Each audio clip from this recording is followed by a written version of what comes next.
Alright, so here I'm going to be showing you how to set up the zoom and adjust the zoom on the HDOD-AL2IRZW and cameras alike. So the first thing you want to do here is go to your PTZ menu, then go OSD, click the enter button, then you want to take a look at the AF, which is autofocus. So let's just go all the way down to the AF menu, click on the enter.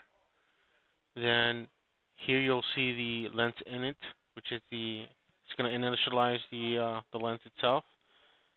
Once you've done that, then we'll go ahead and select lens adjust.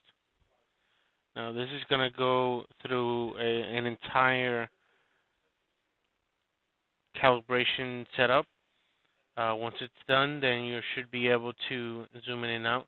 Now keep in mind that any object that is within a foot or less from the camera may have issues with it when it comes to autofocusing, because the focal length of the camera is a bit further than that.